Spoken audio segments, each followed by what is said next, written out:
골로새 강의 67번째 시간입니다.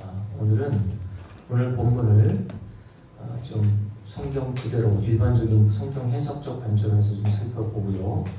또 우리가 반드시 알아야 될 구원의 원리에 대해서도 오늘 말씀을 통해서 좀 더 면밀하게 살펴보려고 합니다. 그리고 다음 주 주일에는 골로새 2장과 연결해서 오늘 우리가 읽은 본문의 말씀이 어떻게 연결되는지 좀 더 세밀하게 좀 살펴보려고 합니다. 먼저 오늘 사도 바울은 골로새 교회 성도들을 향해서 어떤 자들이라고 얘기하냐면 3장 1절 말씀을 함께 살펴볼까요? 그러므로 너희가 그리스도와 함께 다시 살리심을 받은 자들, 이렇게 표현하고 있단 말이죠.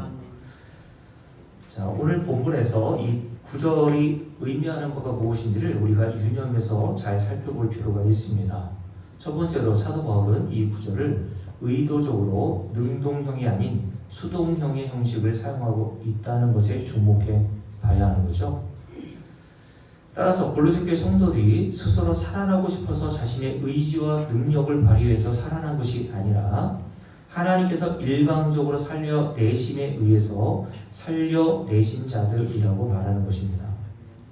그러니 죄인인 한 인간이 구원을 받는 것은 인간의 스스로의 의지나 노력에 의한 것이 아닙니다. 하나님의 일방적인 선택하심과 또 그를 살려내시고자 하시는 하나님의 굳은 의지에 의해서 구원이 주어진 것입니다. 그래서 사도 바울은 로마서 9장에서 이와 같은 구원의 대표적인 예로 구약에 등장하는 이삭의 쌍둥이 아들이죠, 에서와 야곱을 들어 설명합니다. 중요하니까 한번 살펴볼게요. 로마서 9장 한번 살펴봅니다.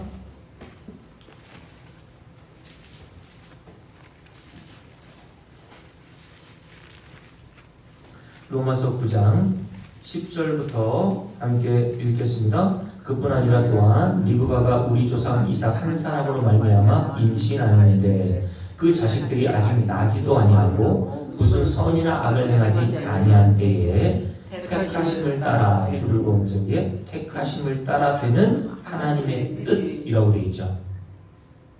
택하심을 따라 되는 하나님의 뜻이 인간의 행위로 말미암지 않고 오직 부르시는 하나님으로 말미암아 서게 하려 하사 리브가에게 이르시되 큰 자가 어린 자를 섬기리라 하셨나니 기록된 바 내가 야곱은 사랑하고 에서는 미워하였다 하심과 같으니라 라고 말씀하셨어요.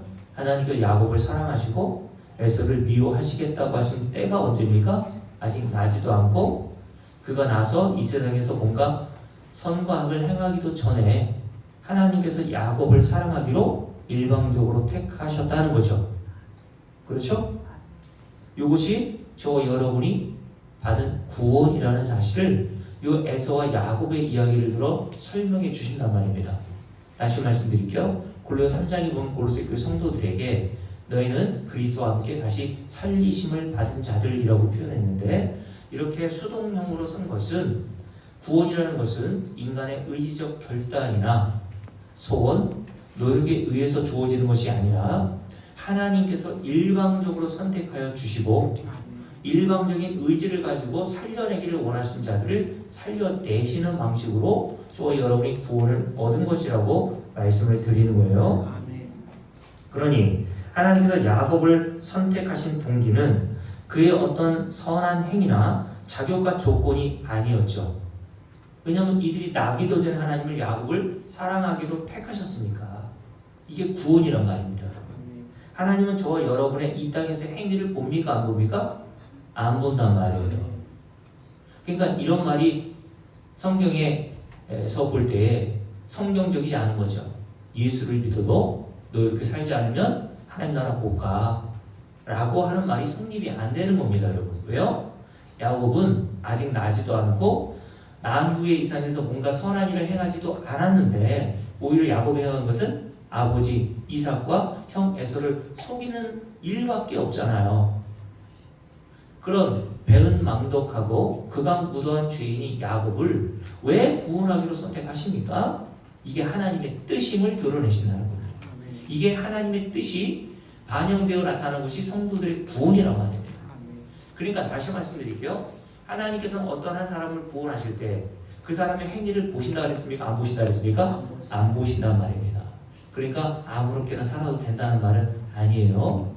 로마서 1장에서 사도 바울이 그런 공격을 받았단 말입니다. 야, 그러면 아무렇게나 살아도 된다는 말이네? 이런 식으로 공격을 받았단 말이죠. 마틴 로이드 존스 목사님이 로마서에서 이런 말을 했습니다. 이런 방식으로 복음을 증거하여 상대방에게 공격을 당하지 않으면 제대로 복음을 전한 것은 아니다라고 얘기했어요. 그러니까 제대로 복음을 제가 증거하고 있다면 여러분들에게 이런 반응이 나와야 돼요. 그러면 아무렇게나 살아도 되겠구나. 이제 교회에서 뭐 봉사하거나 총사하거나 그거 할 필요가 없어. 뭐 구원도 인간의 행위가 아니고 상급도 인간의 행위가 아니라 하나님의 일방적인 선택하심에 의한 것이라면 내가 왜 그 일을 해야 해? 이런 식으로 말하는 자들이 있다는 거죠. 그러면 여러분께 물을게요. 그 일을 그렇다면 지금까지 누굴 위해서 해왔다는 거예요? 나의 이익을 위해서 행했다는 거 아닙니까? 그것이 뭔지 아세요? 자기를 우상, 또 다른 하나님으로 섬기는 겁니다. 로마서 1장에서 사도 바울이 뭐라고 그러냐면 우상 숭배는 저 교회 밖에 있는 사람들에게 나오는 것이 아니라 하나님께서 섬기라고 하신 성경의 말씀, 이 말씀 속에서 여러분들이 깨달은 그 하나님이 아니라면 여러분들은 하나님이 아닌 하나님을 섬기는 거예요. 제가 다음 주에 말씀을 드릴게요. 그게 우상 숭배입니다, 여러분. 그래서 골로새 3장에 보면 뭐라고 되어 있냐면 찾아보지 않을게요. 좀 이따 찾아볼 테니까 탐심이고 뭐라 했습니까? 우상 숭배라는 얘기가 골로새 1장 1절부터 4절 말씀까지 우리가 살펴보고 있는 말씀 뒤에 바로 이어져서 탐심에 대해서 이야기하면서 탐심이 그게 바로 우상 숭배인 거야 라고 말씀을 하신다는 겁니다. 로마서 1장에서 사도 바울이 뭐라고 얘기했냐면 모든 인간은 섬겨야 될 하나님이 아니라 피조물을 하나님 자리에 두고 자기를 섬기고 있더라는 거예요. 그래서 교회 안에서도 어떤 일을 행하고 어떤 일을 헌신하고 봉사할 때에도 다 그 목적과 이유는 누구였습니까? 자기 자신이었어요. 이 땅에서 복을 못 받으면 내세에 이르러서라도 내가 행한 일을 따라서 보응받아 상급을 받아야지, 복을 받아야지 라고 하는 그런 동기로 헌신도 하고 헌금도 하고 했단 말입니다. 그게 뭡니까? 그게 자신을 하나님처럼 섬기는 거예요. 그게 우상 숭배입니다, 여러분. 자, 그러니 다시 만약 이것이 선택의 기준이었다면, 즉 인간의 행위나 자격과 조건이 선택의 기준이었다면 야곱보다 오히려 에서가 하나님의 선택하심을 받아야 마땅한 자겠죠. 그런데도 왜 하나님께서 에서가 아닌 깜도 안 되는 야곱을 선택하신 것입니까? 하나님의 구원은 인간의 행위에 의해 주어지는 것이 아니라 하나님의 자비와 긍휼로 주어지는 것임을 보여주시기 위해서 하나님께서 야곱과 에서를 등장시키셔서 그것을 모형과 그림자로 우리에게 배우게 하신단 말이죠. 그래서 사도 바울은 에서와 야곱의 예를 든 후에 로마서 9장 펴놓고 계시죠? 16절에서 이렇게 이야기를 했죠? 자, 함께 쭉 읽어봅니다. 16절부터 그런즉 원하는 자로 말미암음도 아니요 다름질하는 자로 말미암음도 아니요. 구원은 이렇단 말이죠. 원한다고 해서 받는 것도 아니고 다름질, 인간이 노력해서 받는 것도 아니란 말입니다. 이렇게 받는 거는 다 종교에서 말하는 거예요. 그죠? 모든 종교는 자력구원이라고 그러지 않습니까? 자력이 뭡니까? 인간 스스로의 노력과 힘과 공로를 쌓아서 구원에 이를 수 있다는 게 종교에서 가르치는 구원론이라는 겁니다. 그런데 이런 구원론이 기독교 안에도 들어온 거예요. 그래서 예수를 믿어도 너 요렇게 하지 않으면 구원에서 탈락돼 라고 말하는 겁니다, 여러분. 하나님은 뭘 보지 않으신다 했어요? 우리 행위를 보시지 않겠다고 말씀하시는데 왜 행위를 가지고 구원을 받았느니 말았느니 그걸 판단합니까?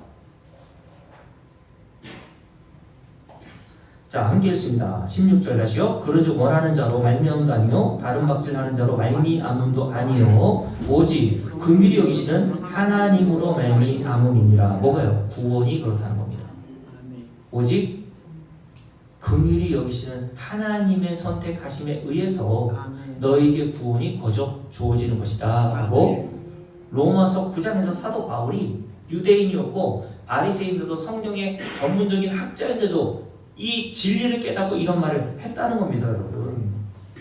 이 부분을 공동번성에서 이렇게 번역했어요. 16절 하나님의 선택을 받고 안 받는 것은 인간의 의지나 노력에 달려있는 것이 아니라 오직 하나님의 자비에 달려있는 것입니다 라고 얘기를 했습니다. 이런 방식의 구원의 예가 얼마나 성경에 많이 기록되어 있습니까? 새벽에 나오시는 분은 알고 나오시는 못하더라도 새벽에 제가 올려드린 그 설교 내용을 보시면 알겠지만 아가서를 한번 볼까요? 아가서에 보면 솔로몬 왕이 한 여인을 사랑하는 대목이 등장해요. 그래서 성경이 완성되기 전에는 이 아가서를 과연 성경에 넣어야 되느냐 말아야 되느냐 논란이 굉장히 많았습니다. 왜냐하면 아가서를 인간적인 눈으로 보면 다 쉽고 금이거든요. 성인들이 봐도 부끄러운 이야기들이 그 단어들이 아가서에 기록되어 있습니다. 자, 아가서 한번 볼까요? 아가서 1장을 한번 보십시오.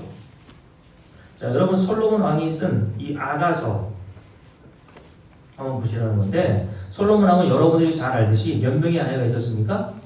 무려 1000명의 아내가 있었죠.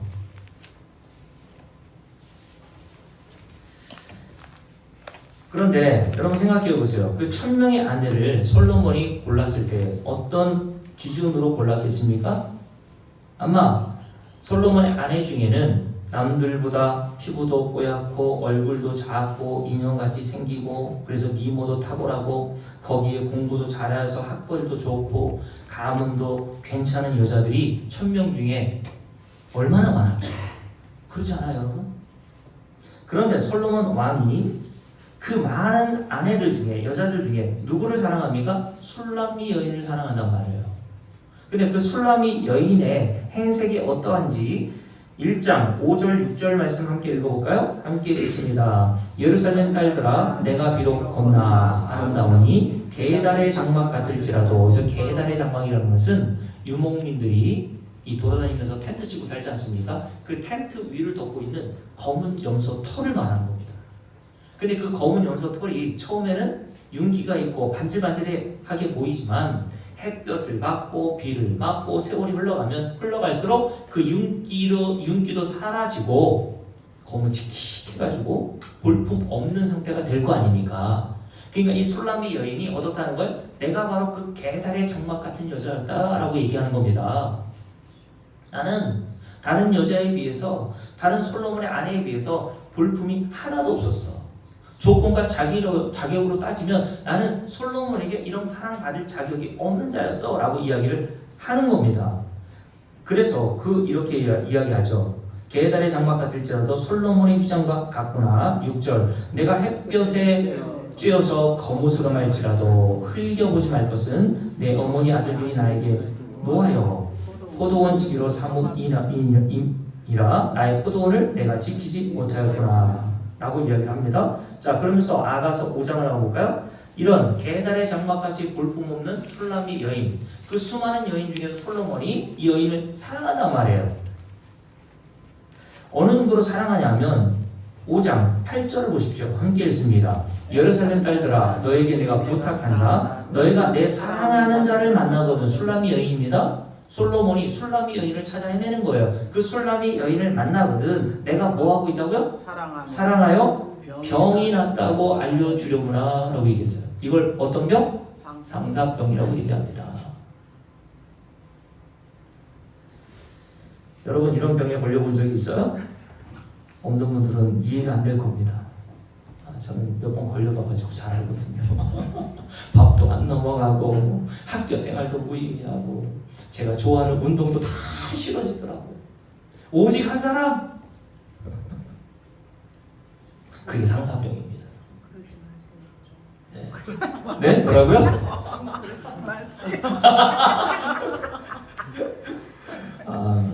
그 여인은 저에게 이런 말을 했어요. 저보다 그 여인이 저를 좋아했던 것 같아요. 나는 당신과 함께라면 니아가에서 배추를 팔아도 괜찮다. 할렐루야. 여러분 상사병은 그런 거 아닙니까 여러분?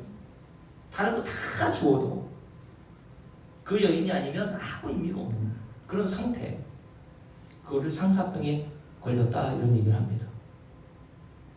그러면서 솔로몬이 쭉 이야기를 합니다. 그 술람미 여인에 대해서 이렇게 이야기를 하죠. 함께 읽습니다. 10절부터 쭉 읽을게요. 내 사랑하는 자는 술람이 여인을 말하는 겁니다. 희고도 붉어 많은 사람 가운데 뛰어나구나. 머리는 숭근 같고 머리털은 꼬불꼬불하고 까마귀같이 거는구나. 왜 머리털이 꼬불꼬불하겠어요? 구수연, 흑인이니까. 그죠? 그러면서 이렇게 얘기합니다. 눈은 시냇가의 비둘기 같은데 우유로 씻은 듯하고 아름답게도 바뀌었구나. 뺨은 향기로운 꽃밭 같고 향기로운 풀 언덕바도 같고 입술은 백합화 같고 모략의 즙이 뚝뚝 떨어지는구나. 손은 황옥을 물린 황금놀이개 같고 몸은 아로새긴 상하에 청옥을 입힌 듯하구나. 다리는 숭근 받침에 세운 화반석 기둥 같고 생김새는 레바논 같으며 백향목처럼 보기 좋고 입은 심이 달콤하니 그 전체가 뭐하다고요? 사랑스럽구나. 아니, 계단의 장막 같은 여자였는데 솔로몬이 볼 땐 이렇게 보인대요. 이게 뭐예요? 눈에 뭐가 낀 거예요? 콩깍지가 껴서 그래요. 아니, 사랑하는 사람의 눈에는 그 사람이 이렇게 보인단 말입니다. 안 그래요? 저도 제 아내랑 결혼할 때 그렇게 보여서 결혼한 거 아닙니까? 그 콩꺼풀이 다 벗겨지니까 이제 그렇게 지금은 안 보이겠죠, 그죠? 제 아내가 저한테 그러더라고요. 여보, 내가 만난 사람들 중에 당신이 제일 작아. 그래서 못 하더라고요. 그런데 제가 묻죠. 근데 왜 나랑 결혼했어? 콩깍지가 끼면 그렇게 되는 겁니다. 아무것도 안 보여요. 키 작은 것만 보였는데 사랑해봐요. 키 작은 게 안 보입니다, 여러분. 제 얘기가 아니라 저보다 더 작은 후배가 있어요. 제 아내를 소개시켜준 후배인데 키가 163 정도밖에 안 돼요. 근데 그 아내는 160 정도밖에 안 돼요. 그 아내는 근데 제 아내 정도만 해요. 그래서 같이 이렇게 서 있으면 키가 굉장히 그 아내 된 사람이 더 커 보인다. 훨씬 더 커 보여요. 근데 그 아내 되는 사람이 그 후배인 그 사람을 처음 만날 때는 키만 보였대요. 키 작은 것만. 좀 키 작은 거. 근데 그 남자가 그 후배가 가지고 있는 매력을 이렇게 좀 발견했나 보죠. 그러고 난 다음에는요 키가 안 보이더래요. 그게 사랑하는 사람의 눈입니다. 여러분, 왜 아가서에 이런 말씀이 기록되어 있을까요? 왜 술람이 여인에 대해서 이 솔로몬이 이렇게 보고 이렇게 전체가 사랑스럽구나 라고 이야기를 할 뿐만 아니라 아무도 볼품 없어서 보지 않았던 그 술람 여인을 그 전체가 다 사랑스러운 사람으로 보고 있나요? 하나님이 저와 여러분을 그렇게 보신단 말이에요. 우리가 뭐가 있어서 하나님께 좀 아름다운 치장을 하고 내 행위로 뭔가를 이렇게 치장을 해가지고 하나님께 잘 보이려고 해가지고 여러분들을 하나님께서 보신 게 아니라 하나님이 창세 이전에 여러분들을 그렇게 사랑하기로 택하셨기 때문에 하나님은 저와 여러분이 어떠한 행위든 관계없이 끊임없이 이렇게 보시는 거예요. 왜요? 우리 안에 예수를 보시기 때문에 그렇습니다. 저와 여러분을 보시는 게 아니라 저와 여러분이 믿는 자기 아들 예수를 이렇게 보시기 때문에 저와 여러분도 이렇게 보신단 말이에요. 왜요? 골로새 1장에 보면 예수 그리스도를 성도들의 머리라고 했잖아요. 그리고 성도는 그 머리에 붙은 몸이라고 했단 말입니다. 여러분은 어떤 사람을 볼 때 뭘 제일 먼저 봅니까? 얼굴을 보잖아요, 여러분. 하나님께서는 저와 여러분 몸을 보는 게 아니에요. 이 몸 위에 붙어있는 머리 대신 예수를 보시고 우리를 이렇게 판단하신단 말입니다. 그러니까 저와 여러분은 이런 은혜를 알면 하나님께 잘 보이려고 노력할 필요가 없다니까, 여러분. 잘 보이려고 하니까 피곤한 거예요.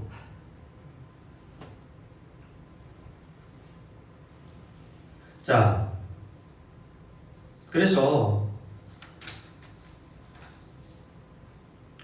하나님께서 로마서 5장 8절에서 원수 같은 우리를 이런 식으로 사랑한 것을 통해서 자기의 사랑을 확증했다고 말씀하시는 거죠. 제가 읽어드릴게요. 우리가 아직 죄인 되었을 때, 원수 되었을 때, 경건하지 않았을 때에 그리스도께서 우리를 위하여 죽으심으로 하나님께서 우리에게 대한 자기의 사랑을 이렇게 확증하셨느니라 라고 말씀하시죠.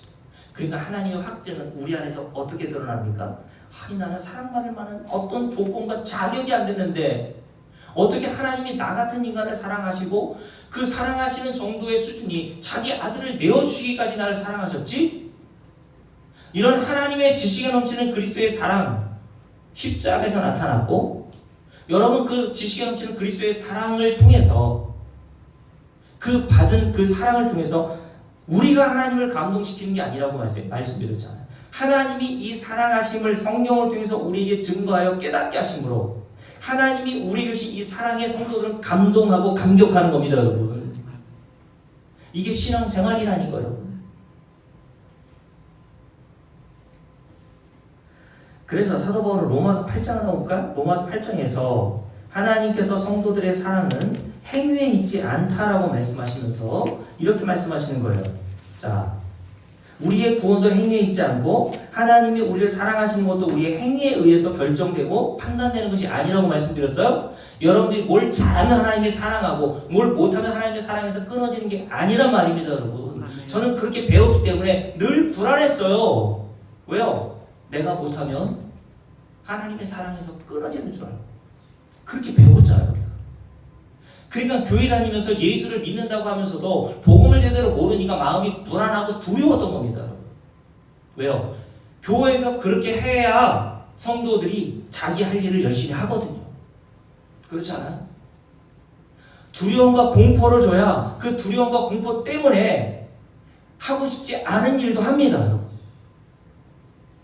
그게 제일 사람을 두려워먹기 쉬운 방법이라니까요. 그러니 제목기가 힘들 수밖에 없는 거죠. 은혜 받은 대로 가세요. 여러분 로마서 8장을 펴놓으셨죠? 함께 읽어봅니다. 38절 39절 함께 읽습니다. 내가 확신하노니. 자, 여기서 줄을 막 바꿔놓으세요. 사도 바울이 뭘 확신한다고 그럽니까? 함께 읽습니다. 사망이나 생명이나 천사들이나 권세자들이나 현재이나 장래이나 능력이나 높음이나 깊음이나 다른 어떤 피조물이라도 줄을 보세요. 우리를 우리 주 그리스도 예수 안에 있는 하나님의 사랑에서 끊을 수 없다는 것을 나는 확신한다. 아멘. 이 확신한다는 것을 39절 말씀에 딱 붙여놓으세요. 내가 확신하노니. 내가 확신하는 것은 내가 하나님을 이렇게 사랑하는 게 아니라 하나님의 사랑은 이렇게 끊을 수 없다는 것을 확신한다는 거예요. 아멘. 내가 어떤 행위를 한다 해도 여러분들이 이 세상에서 아무런 일도 하지 않는다 해도 하나님의 사랑에서 저와 여러분을 끊어놓을 게 없어요. 그러니 신앙생활이라는 것은 두려움과 공포에 의해서 그 동기로 뭔가를 해야 하는 것이 아니라 이 하나님의 놀라운 사랑하심을 내가 깨닫고 자원하고 기쁨으로 어떤 일을 행하는 것을 신앙생활이라고 하는 겁니다. 여러분.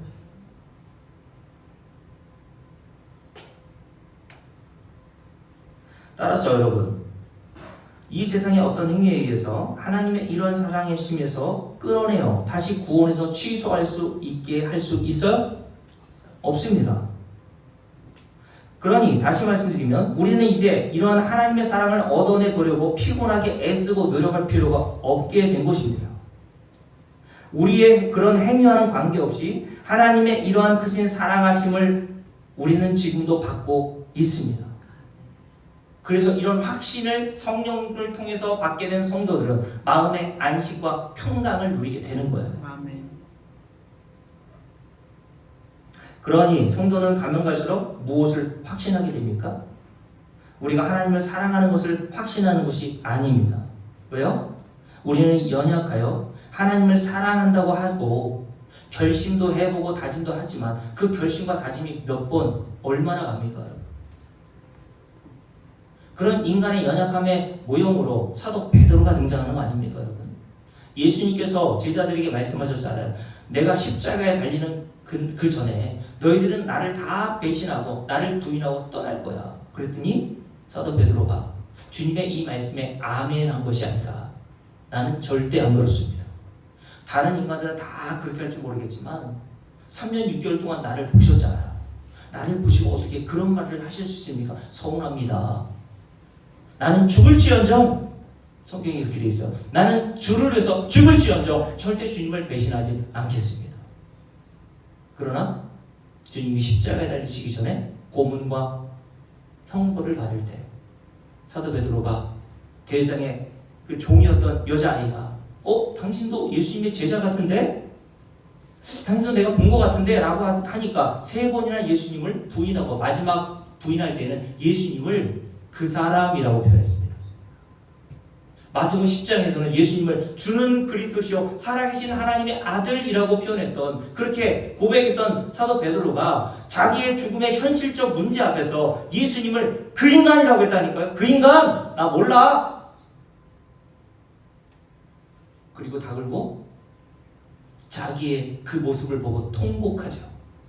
나는 이런 인간이었구나. 저와 여러분이 바로 그런 인간들이란 말입니다. 하루에도 수십 번씩 우리의 의지와 결단이 꺾이는 것을 여러분 보지 않습니까? 그러니 저와 여러분의 의지와 결단에 대해서 확신하면 안 돼요. 저와 여러분이 확신해야 될 것은 우리가 하나님을 사랑하는 것이 아니라 하나님이 우리를 사랑하시는 것에 확신해야 한단 말입니다. 여러분. 그래서 어떤 분이 이렇게 얘기하더라고요.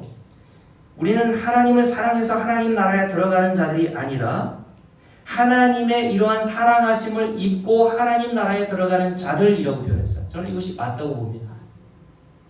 우리가 하나님을 사랑해서 하나님 나라에 들어가려고 자꾸 해요. 그러니까 피곤한 거라니까요. 아닙니다, 여러분. 우리가 하나님을 사랑해서 하나님 나라에 들어가게 된 자들이 아니라 하나님에 의해서 사랑을 받아 하나님 나라에 일방적으로 들여보내짐을 당한 자예요. 아멘. 그래서 시편 5편에 다윗이 이렇게 썼습니다. 시편 5편을 볼게요. 시편 5편 다윗이 쓴 시라고 되어 있죠.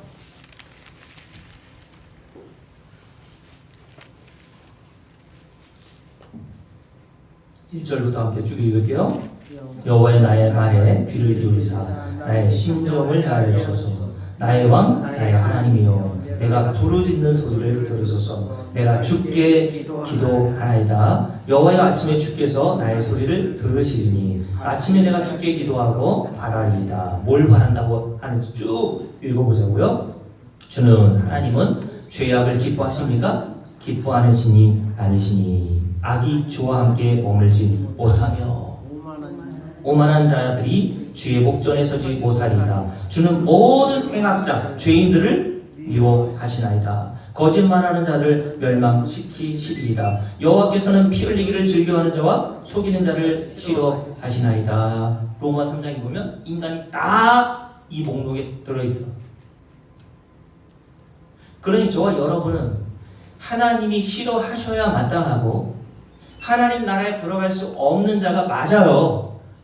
요걸 먼저 아는 게 성도의 첫 번째 하나님이 행하시는 일이라고 그랬죠. 우리는 하나님의 나라에 들어가기에 부적합한 인물입니다. 요걸 깨닫는 거예요, 성도는.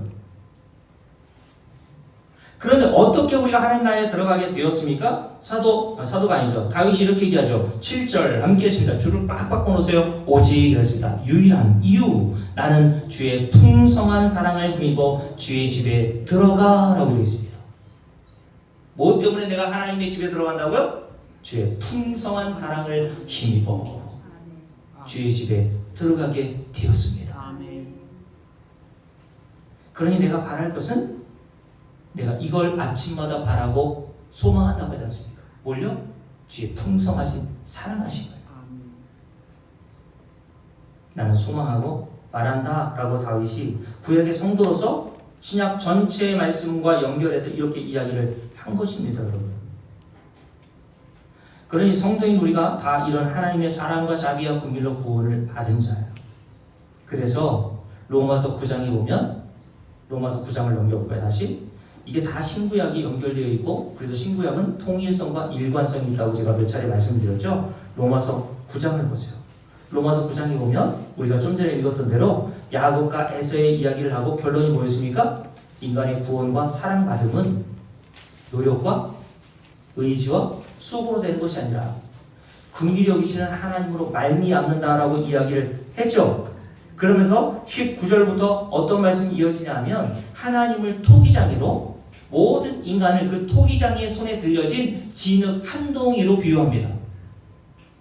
토기장에 의해서 진흙이 어떤 것으로 만들어질지가 결정되겠죠. 맞습니까? 그릇의 의지와 선택에 의해서 그릇이 무엇이 될지가 결정되는 것이 아니라 온전히 그릇이 무엇이 될지는 토기장이의 의지에 달려있는 거 아닙니까, 여러분?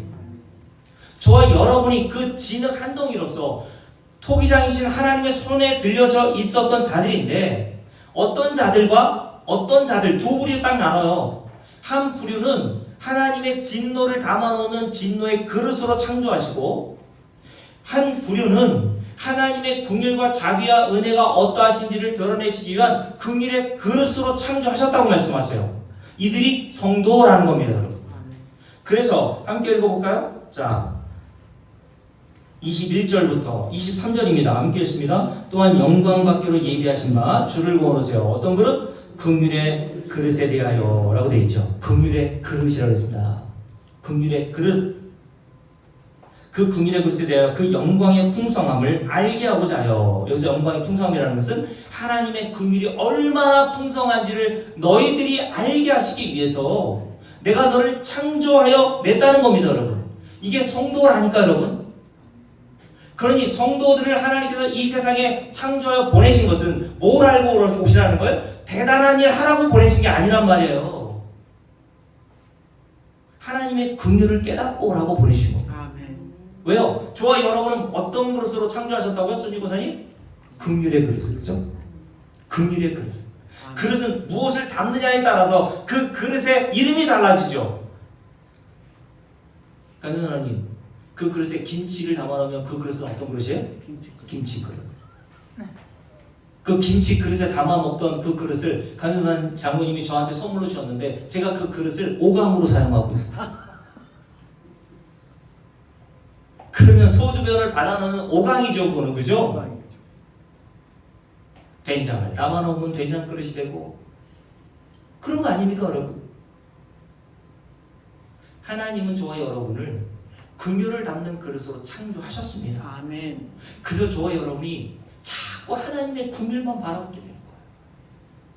우리 최영도 선생님이 그런 표현을 자주 하시더라고요. 불쌍히 좀 여겨달라고. 맞아요, 여러분. 하나님 나를 좀 불쌍히 좀 여겨주세요. 구원받은 세리 누가복음 18장에 나오죠. 주여 나는 죄인입니다. 나를 불쌍히 여겨주세요. 구원받은 강도도 동일한 구별을 하잖아요. 죄인 중에 괴수로 자기를 알았던 사도 바울도 디모데전서 1장에서 뭐라고 했습니까? 예수 그리스도 십자가의 은혜로 말미암아 하나님의 긍휼이 얼마나 풍성한지가 드러났다 라고 얘기했습니다. 하나님의 긍휼과 자비와 은혜, 사랑이 얼마나 크시면 저와 여러분과 같은 인간을 구원하시겠냐는 말이죠. 그렇지 않아요? 요걸 알아먹으라고 하나님께서 저와 여러분을 긍휼의 그릇으로 창조하셨어요. 그래서 24절 말씀을 봅니다. 함께 읽을게요. 이 그릇은 누구예요? 우리니. 어떤 그릇? 긍휼의 그릇은 우리야, 바로 우리. 곧 유대인 중에서뿐만 아니라 이방인인 저와 여러분들 중에서도 부르시는 자들은 다 이렇게 긍휼의 그릇으로 사용되고 있어 라고 얘기한 거예요. 그래서 로마서 11장 보세요. 로마서 11장 보면요, 사도 바울이 로마서 11장에서 이렇게 이야기를 하죠.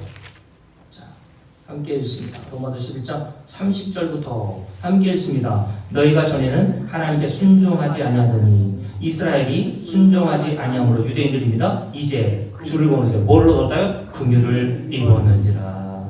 이와 같이 이 사람들이 순종하지 아니하니 유대인들, 이는 너희에게 베푸시는 뭐로? 긍휼로. 이제 그들도, 유대인들도 율법이 아니라 어떤 행위가 아니라 긍휼을 통해서 구원을 얻게 하려 하심이라. 32절 하나님이 모든 사람을 유대인이든지 이방인이 할 것 없이 순종하지 아니하는 자들 가운데 가두어 두심은 무슨 말입니까? 하나님의 율법이 있었는데 다 순종하지 못하더란 말이에요. 다 심판과 저주를 받아야 마땅한 자들인데 어떻게 구원을 얻었느냐? 모든 사람에게 긍휼을 베풀려 하심이로다. 깊도다 하나님의 이런 지혜와 지식의 풍성함이요 라고 되어 있습니다. 성경의 모든 진리가 바로 긍휼을 향하여 달려가고 있어요. 그러니 저와 여러분들도 가면 갈수록 전보다 좀 더 나은 윤리와 도덕적인 삶을 산다 할지라도 여러분의 입에서 뭐가 자꾸 나와요? 하나님, 나는 긍휼이 필요한 죄인입니다 라는 고백이 나오는 거예요. 이것이 하나님이 여러분을 창조하신 그 하나님의 뜻이 여러분 안에서 이루어진 겁니다, 여러분.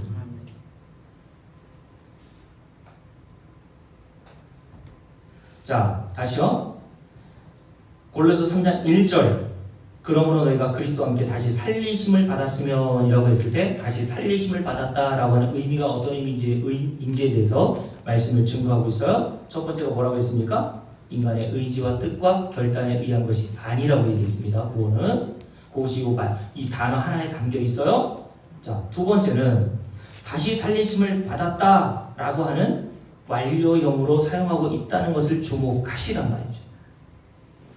그래서 여러분들은 할 수만 있고 또 능력이 있으면 영어 성경과 같이 보시면 도움이 많이 되고 좀 더 할 수만 있으면 원어인 헬라어 성경을 보시면 될 텐데 어쨌든 두 개 다 능력이 안 되면 그냥 제가 하는 말씀을 그냥 들으세요. 자, 영어 성경에서도 완료형으로 사용하고 있어요. 무슨 말입니까? 한 사람의 구원은 아직 진행 중인 것처럼 보이죠. 완료된 게 아닌 것처럼 보이잖아요. 그죠? 그런데 성경은 이미 완료되었다고 본다는 거예요. 다시요. 한 사람의 구원은 아직 역사 속에서 진행 중에 있는 것처럼 보여요. 그러나 이미 묵시 속에서는 한 사람의 구원은 완료된 것으로 본단 말입니다. 그래서 다시 살리심을 받았으면 이라고 하는 완료형의 단어를 구절을 쓰고 있다고 말씀을 드리는 겁니다. 왜냐하면 하나님은 전능하신 하나님이시기 때문에 그렇습니다. 전능하신 하나님께서 무엇을 하시겠다고 의지를 가지고 계획하시거나 작정하셨다면 그 계획하시고 작정하신 일은 다 어떻게 되겠습니까? 인간이 어떤 방해를 한다고 해서 취소되거나 변경될 수 있나요? 반드시 성취되고야 마는 겁니다. 그래서 하나님은 이사야 선지자에게 이사야서 46장에서 이런 말씀하셨어요. 이사야서 46장을 보십시오. 이사야서 46장 한번 보십시오. 자, 이사야서 46장입니다. 10절부터 함께 쭉 읽어볼게요. 함께 읽습니다. 내가 시초부터 종말을 알리며 아직 이루어지지 아니한 일을 옛적부터 보이고 이르기를, 그러니까 종말을 알리고 아직 이루어지지 않은 일을 보여주셨다는 것은 하나님은 이미 그 일을 계획하고 작정하여 주셨다는 것이 전제되어 있겠죠. 이르기를 나의 뜻이 설 것이니 내가 나의 모든 기뻐하는 것을 어떻게 하신다고요? 이루리라 하였느니라. 내가 동쪽에서 사나운 날짐승을 부르며 먼 나라에서 나의 뜻을 이룰 사람을 부를 것이라. 자, 줄을 그어놓으세요. 내가 말하였은즉 성경이죠. 이 말씀입니다. 말씀으로 하나님께서 말씀하셨어요? 그럼 반드시 이룹니까? 이루어지지 않습니까? 반드시 말한 것을 내가 이룰 것이다. 계획하였은즉 하나님이 계획하신 일은 반드시 그 계획하신 대로 시행하리라 라고 말씀을 하셨어요. 그러니 성도는 뭘 믿는 거예요? 그 전능하신 하나님이 말씀하신 이 성경을 믿는 거 아닙니까, 여러분? 성경에 하나님이 계획하시고 말씀하신 대로 되지 않은 일이 있어요? 없어요. 사람은 죽고 다 떠나도요, 하나님의 그 언약의 말씀은 이루어지더라. 그게 성경 모든 말씀에서 우리에게 증거하고 있는 거 아닙니까, 여러분? 그래서 성도들은 뭘 바라보는 겁니까? 눈에 보이는 이 가시적 세상, 아직 구원이 이루어지지 않는 나 자신을 보고 판단하는 것이 아니에요. 이 성경 말씀을 보고 우리 자신을 판단하여 보는 겁니다, 여러분. 이 세상의 종말을 보게 되는 거예요. 이 세상의 종말이 어떻게 될지 성경이 이미 우리에게 가르쳐 주고 있단 말입니다. 베드로 3장에서 이 세상 종말에 대해서 뭐라고 얘기했는 줄 아세요? 하나님께서 심판하실 때까지 잠깐 보존하여 두신 것이라고 말씀하세요. 그러면서 이 세상 모든 눈에 보이는 가시적 세상은 다 하나님의 심판에 의해 불에 다 사라지게 될 것이다. 라고 말씀하세요. 그리고 난 다음에 뭐가 와요? 너희를 위해서 새 하늘과 새 땅을 내가 준비해 두었다.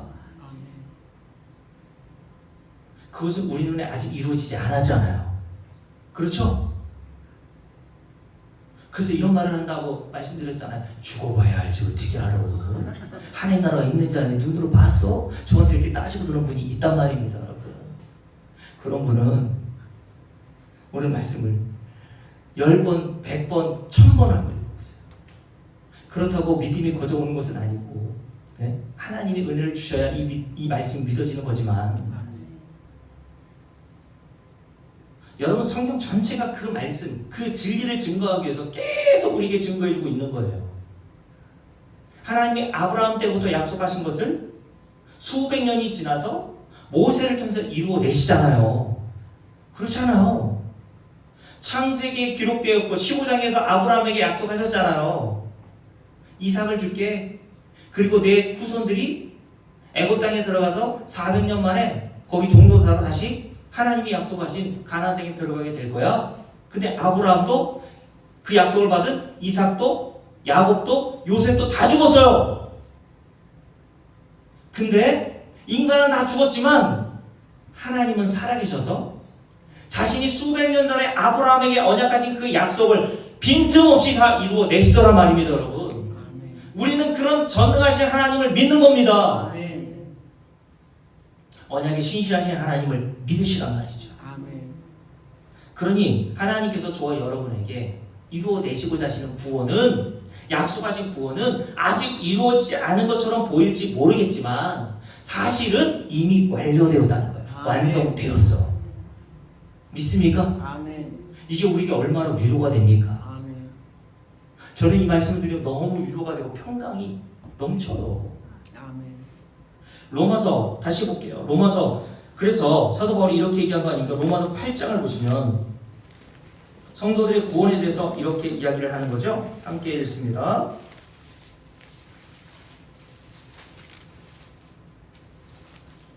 8장 28절부터 쭉 읽습니다. 우리가 알거니와 하나님을 사랑하는 자, 곧 그의 뜻대로 부르심을 입은 자들, 성도들, 저와 여러분 말하는 거예요. 모든 것이 어떻게 돼요? 결국 협력하여 선을 이루느니라. 그래서 이렇게 이야기하죠. 하나님이 미리 아신 자들, 성도들입니다.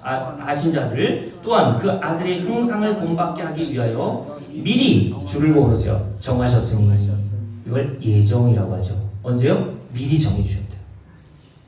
미리 정하셨으니 이는 그로 많은 형제 중에서 맏아들이 되게 하려 하십니다. 성도들의 맏아들 누구? 예수 그리스도. 그렇죠? 예수 그리스도는 하나님의 맏아들. 저와 여러분은 그에 딸려있는 형제들이란 말입니다. 그래서 성경이 말하면 형제를 사랑하라는 것은 1차적으로 눈에 보이는 성도 그런 얘기를 하는 게 아니라 우리의 진짜 맏아들 형제이신 예수 그리스도를 사랑하라는 얘기예요. 그 사랑하라는 얘기는 감정적으로 어떤 것을 하라는 얘기가 아니라 예수를 믿으라는 얘기입니다, 여러분들에게. 그러면서 이렇게 얘기합니다. 32절, 30절이죠. 함께 했습니다. 또 미리 정하신 그들을, 성도들은 미리 정하신 그들이라고 얘기해요. 그들을 어떻게 하십니까? 역사 속에서 이 세상 사는 동안 저와 여러분을 말씀을 듣게 해서 부르신단 말입니다. 그리고 부르셔서 말씀을 듣고 예수를 믿는 자들을 어떻게 하세요? 의롭다고 하시고, 의롭다고 하신 그들을 또한 영화롭게 하실 거예요. 하셨다라고는 완료입니까? 이미 하셨어.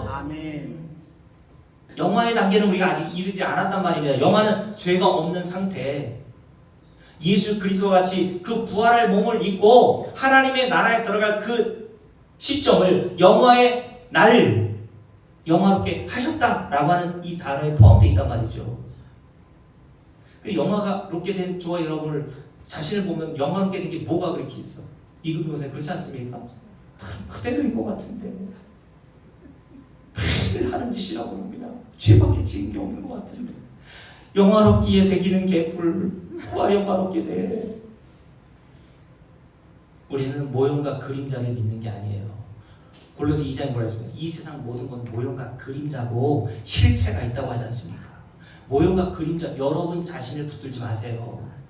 실체이신 하나님의 말씀을 붙드시라. 우리의 구원은 이미 완성된 거예요. 언제? 창세전에. 할렐루야. 아멘.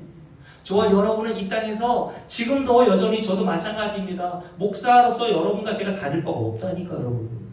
여러분과 같은 똑같은 탐심이 제게도 있을까요 없을까요? 어떻게 그렇게 잘하면 있다고 얘기해요? 없을 수도 있는 거 아니에요? 있단 말입니다. 우리 안에서 늘 그런 게 나오잖아요. 변화되기는 무슨 개뿔, 뭐가 그렇게 변화됐습니까? 술, 담배 끊으면 변화된 거예요? 그게 새 사람이 된 겁니까, 여러분? 제가 함께 운동하고 있는 40대 중반의 그 수학 강사가 있어요. 아, 이게 담배 끊는 것이 그렇게 힘든가 봐요. 하려고 이렇게 노력하고 안 됐는데 올해 건강검진을 받았는데 여러 가지 문제가 있나 봐요. 혈관도 안 좋고 막 그런 얘기를 듣더니 대부분 담배를 끊더라고요. 한 석 달 됐어요, 벌써. 여러분, 술, 담배 안 피우는 거는 예수 안 믿는 자도 할 수 있어. 성경에서 말하는 거는 그런 게 아니란 말입니다. 여러분, 왜 우리 자신을 그런 모습으로 그냥 내버려 두십니까? 예수 믿으면 이 땅에서부터 영화롭게 만드시면 되죠. 하나님 전능하신데 죄가 안 나오게 하시면 되잖아요. 근데 왜 우리는 여전히 예수 믿는데도 불구하고 여전히 우리 안에서 이런 죄성이 나오고 그래서 실패하고 좌절하고 낙심합니까? 뭐를 바라보라고? 위의 것을 바라봐야지. 너 땅의 거 바라보지 말고 네 실체 바라보지 말고 너를 영화롭게 하신 예수를 바라봐야지. 그게 골로새 3장 1절부터 4절 말씀까지의 전체의 핵심적인 메시지라니까 여러분. 너 실체를 보면 낙심하지 당연히. 그런데 너 같은 인간을 구원하시기 위해서 하나님께서 당신의 아들 예수를 보내주셔서 골로새 2장 3장 우리가 살펴보고 있지 않습니까? 어떻게 하셨니? 너희를 불리하게 하게 하는 그 율법의 법조문을 십자가에서 다 제하여 버리셨잖아. 너의 죄를 다 사하여 너를 깨끗하게 하셨잖아. 십자가로 이기셨느니라. 그러니까 너는 걱정하지 마라. 내가 너를 이미 역사 속에서는 그렇게 안 보인다 할지라도 너에게 믿음을 주어서 실체, 위의 것, 눈에 보이지 않는 게 위의 것 아닙니까? 영화롭게 되었다는 진리를 네가 깨달아 알게 될 거야. 위의 것을 생각하고 위의 것을 바라봐야지. 그래서 성경은 우리에게 자꾸 누굴 바라보고 하냐? 예수를 바라보라고 하는 거예요. 영화롭게 될 겁니까? 영화롭게 하셨다고 되어 있습니다. 하셨다는 것은 이것도 수동태잖아요.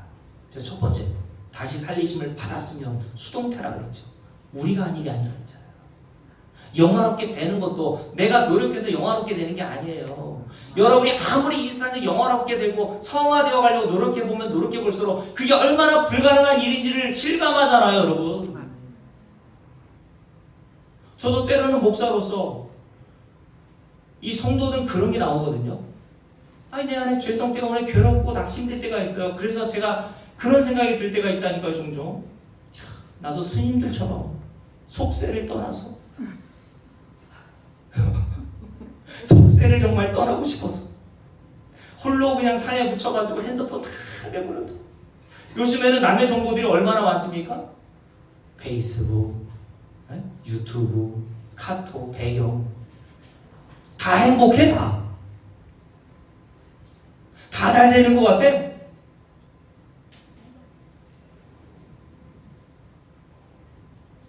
여러분, 그런 곳에서 오는 자기 안에서 일어나는 그 탐심 없어. 내가 그렇게 되지 못해서 괴로워하거나 그렇게 된 사람을 부러워하는 나 자신을 보면서 탄식 나온 적 없어요? 있어요, 없어요? 정말 나쁜 놈 만들지 마시고 빨리 있다고 대답하세요. 있잖아요. 그렇잖아요.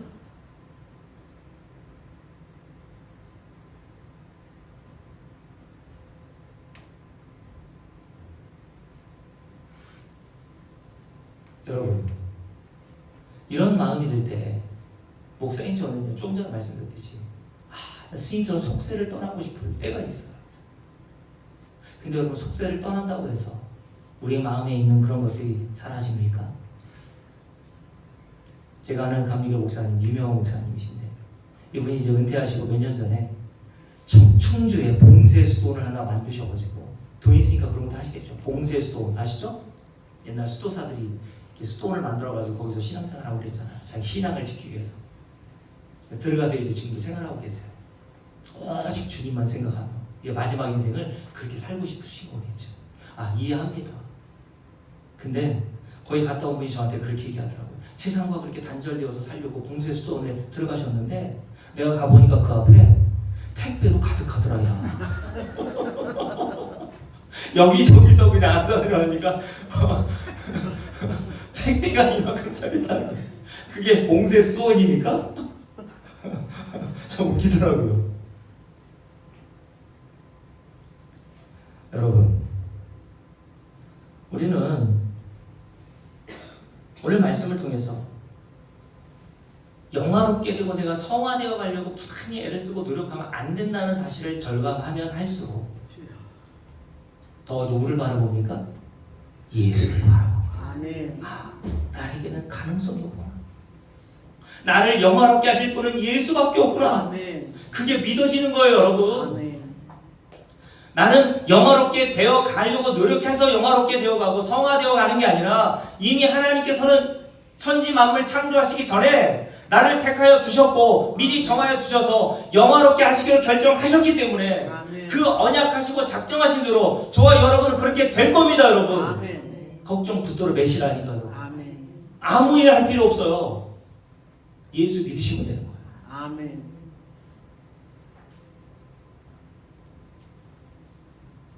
이것이 우리에게 얼마나 큰 위로가 되고 평강을 줍니까, 여러분? 그렇지 않아요. 안 되는 걸 우리에게 맡기셨다면 얼마나 괴롭고 힘들겠어요. 근데 하나님은 왜 안 되는 율법을, 안 되는 걸 알면서도 율법을 행하라고 하십니까? 마음을 다하여 성품을 다하여 내 하나님 사랑해봐, 내 이웃 사랑해봐. 그래서 스스로 네 노력해서 의롭다움을 받고 복도 받아봐. 왜 그렇게 하셨습니까? 율법을 주셔서 안 되는 걸 하려고. 너 안 되잖아. 그러니 안 되는 너를 위해서 그 모든 율법의 요구를 다 이루신 예수를 바라봐야지. 아멘. 위의 것을 생각하고 바라봐야지. 이게 신앙생활의 목표란 말입니다. 아멘. 예수를 바라보십시오. 아멘. 그래서 함께 읽어볼까요? 역대하 36장 보세요. 역대하 36장에 보면 하나님께서 계획하시고 뜻하신 것을 어떻게 이루어 나가신지를 역사 속에서 이미 우리에게 이렇게 보여주셨단 말이죠. 역대하 36장을 보십시오. 역대하 36장입니다.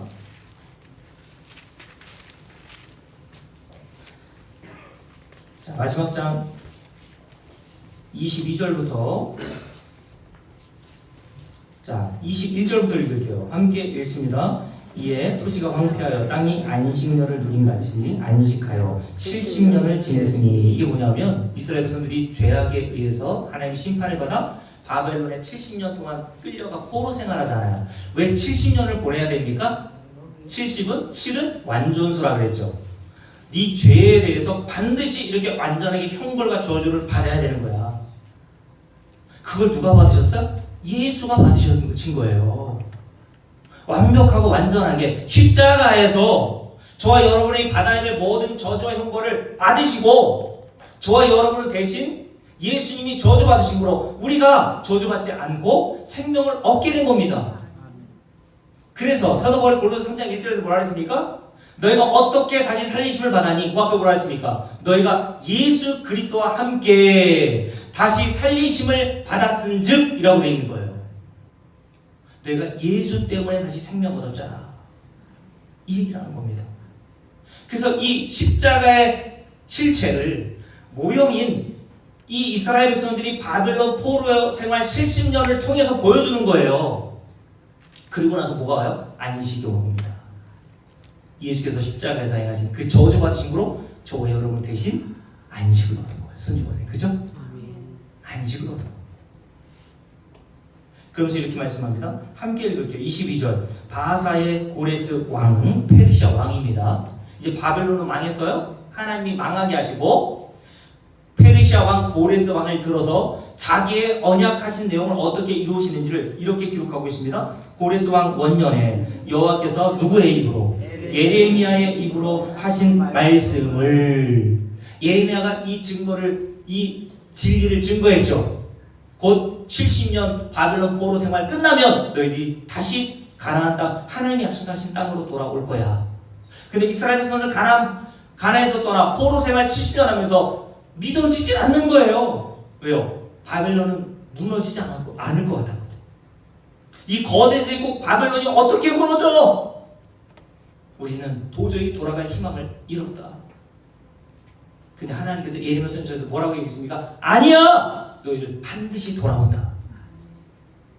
그 예레미야 입을 통해서 말씀하신 그 말씀, 진리를 고레스 왕을 통해서 이루려고 하셨다는 거죠. 그래서 함께 읽습니다. 22절, 여호와께서 바사의 고레스 왕의 마음을 어떻게 하세요? 감동시키심에 그가 온 나라에 공포도 하고 조서도 내려 이르되, 바사 왕 고레스가 이같이 말하노니 하늘이신 여호와께서 세상 만국을 내게 주셨고 나에게 명령하여 유다 예루살렘의 성전을 건축하라 하셨나니 너희 중에 그의 백성인 자는 다 올라갈지어다. 너희 하나님 여호와께서 함께 하시기를 원하노라 하였더라. 그래서 이 내용이 에스라 1장에 딱 붙어 있어요. 에스라 1장 한번 볼까요? 바로 옆에 있습니까? 함께 읽습니다. 바사 왕 고레스 원년에 여호와께서 예레미야의 입을 통하여 하신 말씀을 이루게 하시려고 바사 왕 고레스의 마음을 감동시키심에 그가 온 나라에 공포도 하고 조소되려 이르되, 바사 왕 고레스는 말하노니 하늘 하나님 여호와께서 세상 모든 나라들을 내게 주셨고 나에게 명령하사 유다 예루살렘의 성전을 건축하라 하셨으니, 그러면서 쭉 나온 그 내용이 이 포로 70년 동안 생활을 끝내고 가나안 땅으로 돌아온 인물들이 쭉 나열되어 있어요. 2장부터. 그죠? 역사적인 현실로 이루어졌단 말이에요. 하나님의 말씀, 예레미야를 통해서 입으로 말씀하실 때는 아직 이루어지지 않은 현실이죠. 근데 하나님의 말씀은 어때요? 전능하셔서 그 말씀하신 대로 다 이루신단 말입니다. 아멘. 그래서 역사 속에서 반드시 이 일을 고레스 왕을 통해서 이루어지게 하신 것을 통해서 뭘 보여주시는 거예요? 너의 구원도 이와 같다 라는 것을 보여주신 거란 말입니다, 여러분. 그래서 여러분, 말씀을 마칠게요. 함께 읽어보는데요, 언제 우리를 하나님께서 그러면 계획하시고 구원하시기로 작정하셨다고요? 에베소 1장 4절, 창세 전에. 믿습니까, 여러분? 여러분과 제가 이 땅에 존재하기도 전에. 많이 읽었습니까? 찾아보진 않을게요. 곧 창세전에 그리스도 안에서 우리를 택하사 우리로 사랑 안에서 그 앞에 거룩하고 흠이 없게 하시려고 그 기쁘신 뜻대로 우리를 예정하사 예수 그리스도로 말미암아 자기의 아들이 되게 하셨으니. 완료형. 언제? 창세전에 이미 완료가 되었어. 그래서 성도는 이 역사 속에서 그 진리를 깨닫고 그 뒤에 길에 있죠. 이렇게 하신 이유는 그가 사랑하시는 자 안에서 우리에게 거저 주시는 바 은혜죠. 그의 은혜의 영광을 찬송하게 하려 하십니다. 우리는 역사 속에서 뭐 하면 돼요? 그 은혜를 받고 그 은혜를 찬송하면 되는 거예요. 그게 하나님이 저와 여러분을 구원하신 목적, 창조하신 목적이라니까요, 여러분. 그래서 마지막으로 디도서 한번 보고 마칠게요. 디도서 1장 4절. 사도 바울이 자신의 영적인 아들로 부름을 받은 디도에게 이렇게 편지했습니다. 디도서 1장입니다.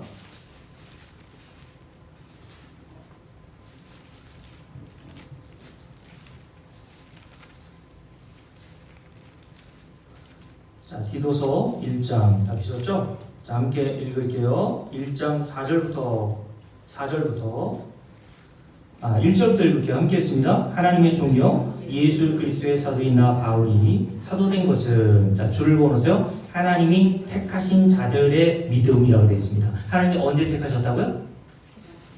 에베소 1장 4절, 창세 전에. 그럼 하나님이 택하신 자들에게 뭘 주시겠다는 거예요? 믿음을 주신다는 겁니다. 그래서 하나님이 택하신 자들의 믿음과 경건함에 속한 진리의 지식을 깨닫게 주신다라고 얘기한 거예요. 누구에게? 하나님이 택하신 자들에게. 근데 하나님은 언제 택하셨다고요? 장세 전에. 자, 그래서 2절 함께 읽습니다. 영생의 소망을 위함이라. 이 영생은 거짓 없이 하나님이 주를 공으로서요. 언제부터? 영원 전부터 약속하신 것인데 누구에게? 택하신 자들에게. 언제? 영원 전부터 너에게 영생을 주기로 내가 약속해 두었어 라고 말씀하시는 거예요. 그러면서 어떤 방식으로 이 영생을 주기로 약속하신 자들이 구원을 받게 하십니까? 3절 자기 때에, 자기 때라 그랬습니다. 우리가 믿고 싶어서 믿는 게 아니에요. 하나님의 때가 있단 말입니다. 아멘. 자기 때에 어떻게? 우리 구주 하나님의 자기 때에 자기의 말씀을 전도로 나타내셨으니 이 전도는 우리 구주 하나님이 명하신 대로 내게 맡기신 것이다. 같은 믿음을 따라 나의 참 아들 된 기도에게 편지하노니 하나님 아버지와 그리스도 예수 우리 구주로부터 은혜와 평강이 너에게 있기를 원한다라고 이렇게 이야기를 했죠. 하나님은 어떤 하나님이라고 했어요?